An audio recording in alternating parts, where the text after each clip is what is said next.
All right, guys, we're here today with Shannon Coan, correct? Yes, sir. Where y'all out of? Odessa, Texas. What do y'all do out there? A whole lot of nothing. It's pretty dusty and not a whole lot to do, huh? Yes, sir. Real dry. In the desert out there. Yes, sir. Look forward to coming to events like this so you can see pretty country, 'cause it ain't out that way. No, sir. It all looks pretty much the same. Yes, sir. There ain't a whole lot. I've spent a little bit of time down there doing some work, but it's different. So tell me about these bulls you have they're in the World Finals right now, the PBR World Finals. Yes, sir. Smooth Steel. He's up tonight in the rank pen. He's a bull that real proud of. He's got, I think his record's 40-2 right now.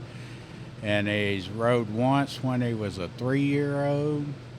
And he's only been rode once ever since doing the big shows, Unleash the Beast and team stuff. It was in Albany, New York. He had a little bit of off trip.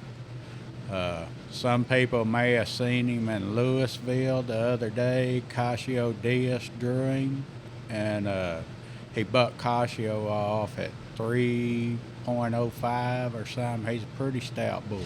Really? So I think he's ranked number 19 right now. And last year in the Unleash the Beast, he finished 6th in the world. Man, that's awesome. And you really don't realize how big a thing this is. I'm new to the business of contracting, but when you get here, just the hype and all the things, the stockyards comes alive, and it's pretty cool. And then getting to meet all y'all and all that good stuff. How old is he? He is 7 years old. 7? Yeah. Gotcha. You have any other bulls here? Yes, sir. We had a classic last night, Johnny Walker Red. That's right. He's 3.5, little young actually to be here with the top guys, but we got him in. He's pretty good little bull. He ain't gonna do nothing but go up. Right. So tell me about this number 1 Derby bull y'all have. That's the one that I hear the most about.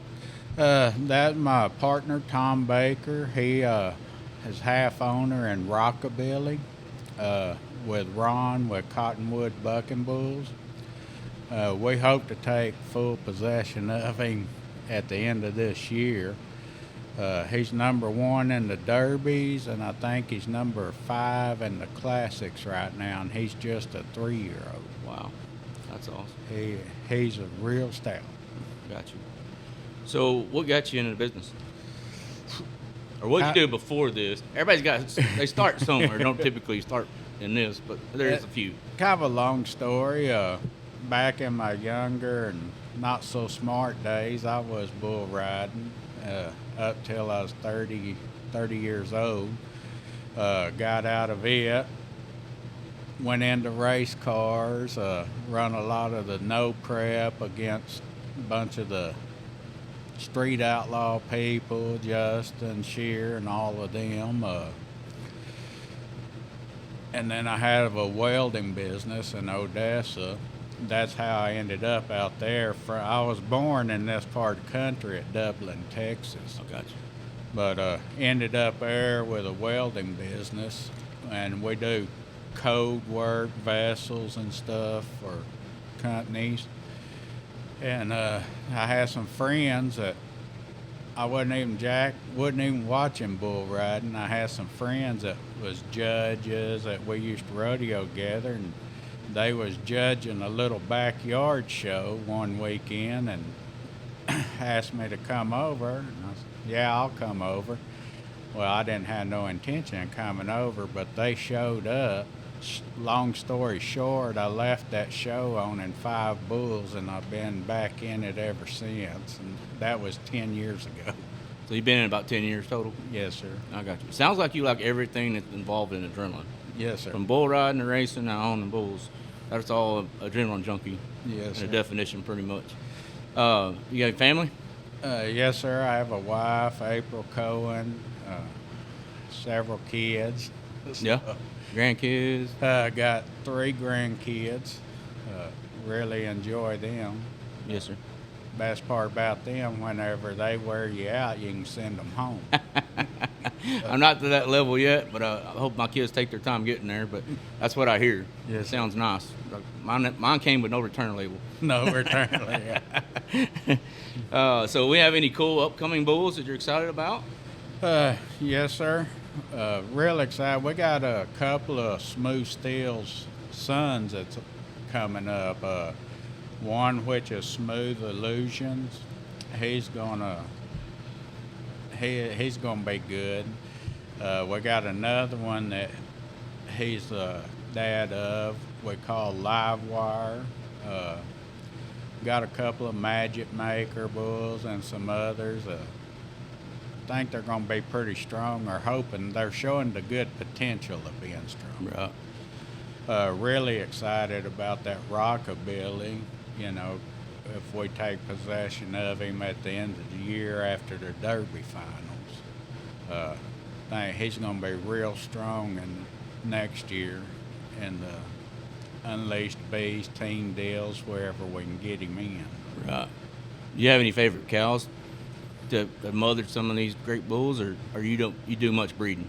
I don't do much breeding. My partner Tom done a lot of the breeding to cows and stuff, and he has a couple like H42 and a couple of them. They've thrown Smooth Steel, a couple of the others. Right. That's real strong. So. Got you. Well, that's awesome. So what are you thinking about the PBR? I feel like the growth is so substantial. It's been good. I mean, you feel like the same way, or you a little nervous about it, or? I think, and I use this term to explain it to a lot of people, is like the NHRA drag racing and stuff like that had kind of lost its flow and stuff, and this new team series that they started up, to me, is kind of like the no prep. When it started no prep, you know, drag racing just went crazy again, because you got the people that off the couch to come watch because they were more involved in it. Well, the same thing here.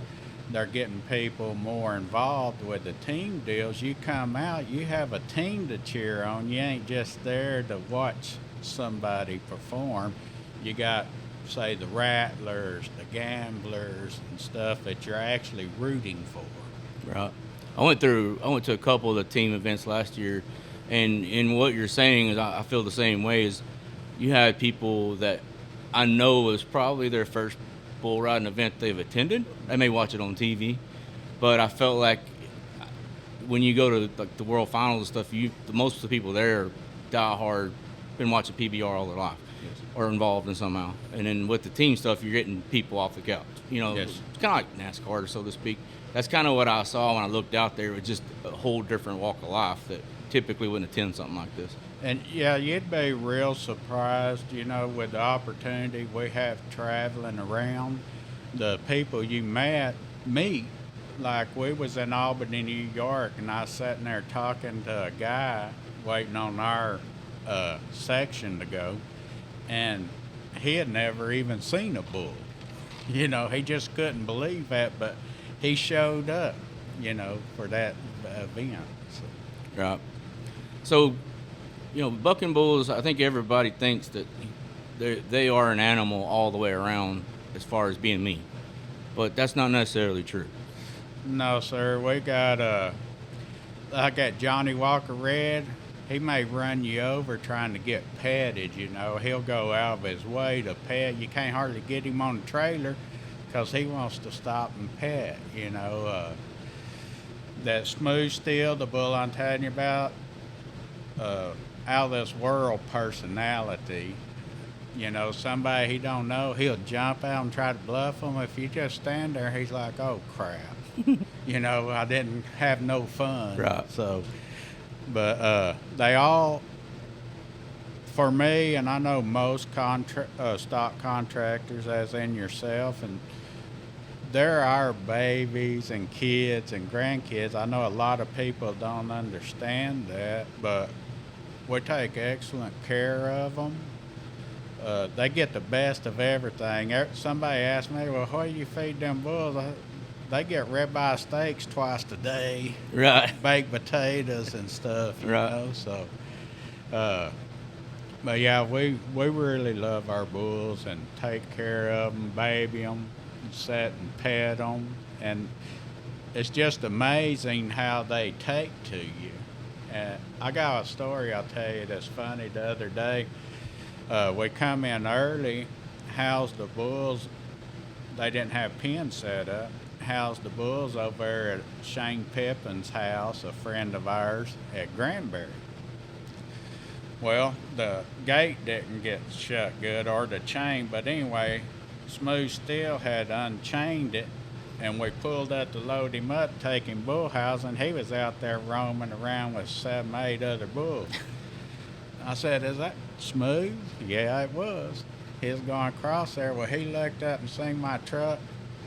He was headed that way. And we got out the door and grabbed a little stick because a bunch of other bulls told him, you better go pin up. He turned around, hauled butt, went that pin and got in.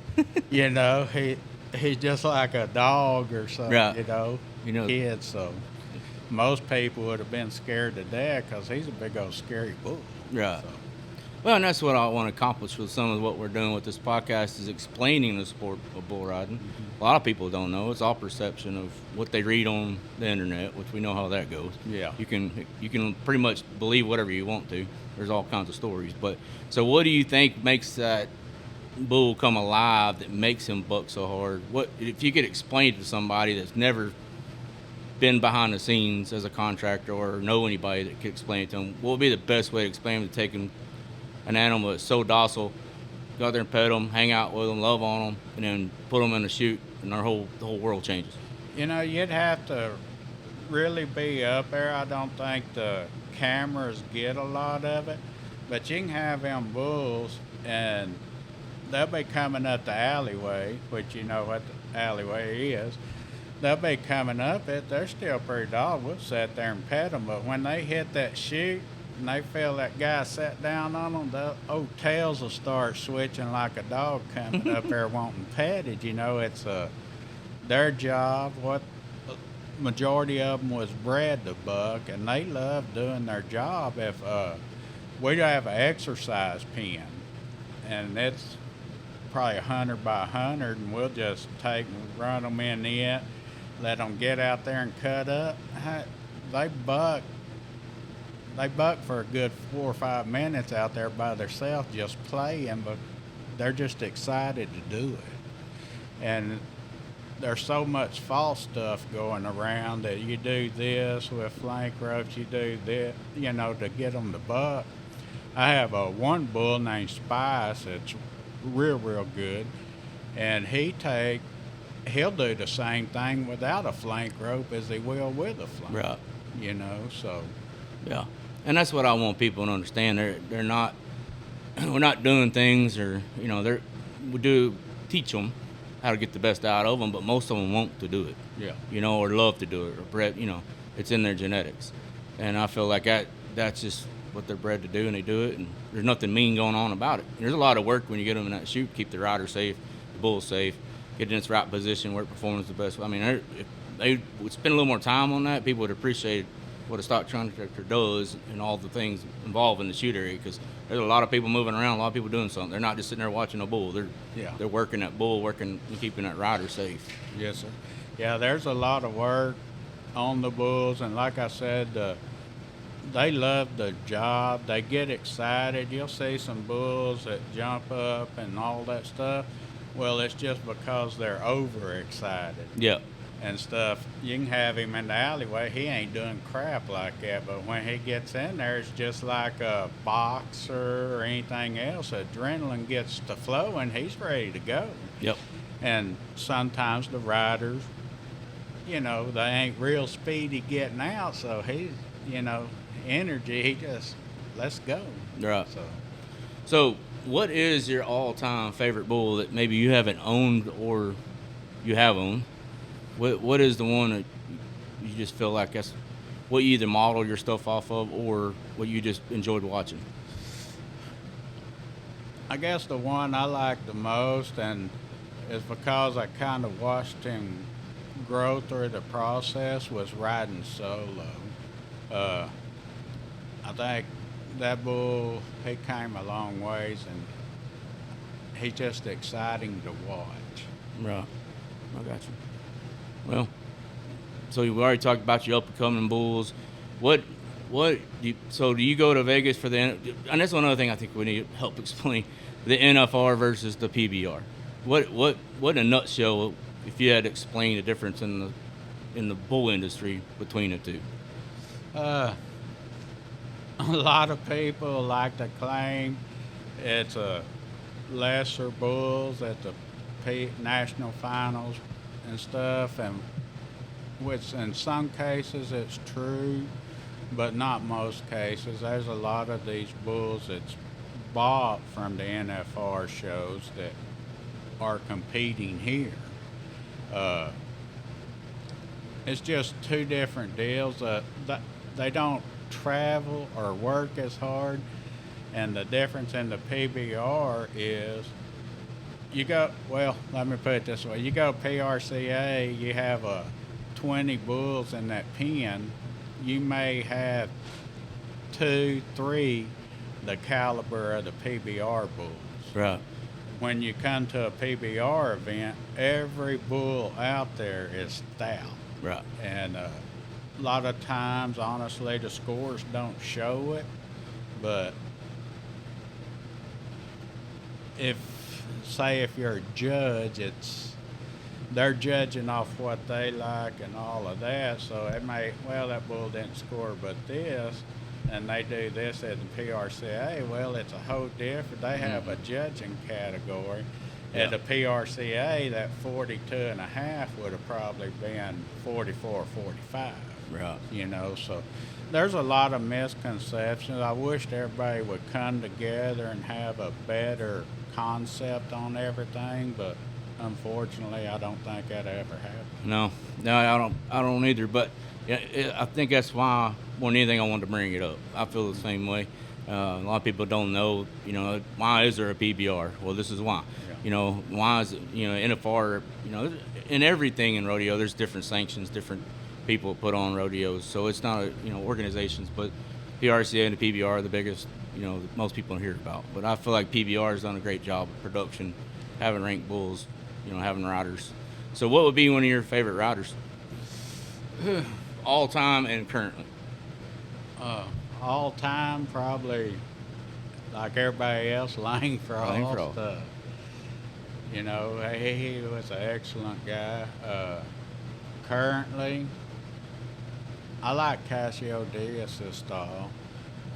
And it's hard to pick one because I'm good friends with so many. Oh, yeah, that's a hard question to ask. They're all great Right. guys, So, but right now, John Crimber, I really like John. I had the privilege. We put on some little team events through the years, and we had one in Granbury, and that was his first big show from high school and stuff. I think he was 16 or 15 then, coming there in 1 second on his very first show, and I've had the opportunity to watch that kid progress. Caden Loud, Caden Bunch, they used to come to our stuff all the time, and them kids, they're stout. Stout, yeah. So you got to meet Lane? Yes, sir. Yes, sir. So people, I didn't know him or ever get to meet him, but so what do you think when you met him? What was your impression? Good, joy, fun-loving guy. Anybody could talk to. He's just a good person. Yeah, I've noticed that his branding's come out and doing his own, kind of rebirthing all that. And I know there's a lot of young kids that don't. They watch the movie and get to learn and all that stuff about him, but getting to talk to people that actually met him, that's the cool part of it. Yes, sir. And my partner Tom Baker, that new series deal they're coming out with the Lane Frost story or whatever. I can't remember exactly how it is. They had a deal here in Cowtown not too long ago on it. He's a sponsor of that, big sponsor of it. So, That's cool. Well, Shannon, I wish you the best of luck with your bull, and hope the finals work out great for all of us, and everybody's safe and happy and get it home back to their family and all that good stuff. It was good talking to you. Love hearing your story. yes, sir. Thank you very much. Yes, sir. Each and every Tuesday, catch a new episode of Grit Branded as we dive into stories from all walks of life in the hopes of you discovering what your grit is.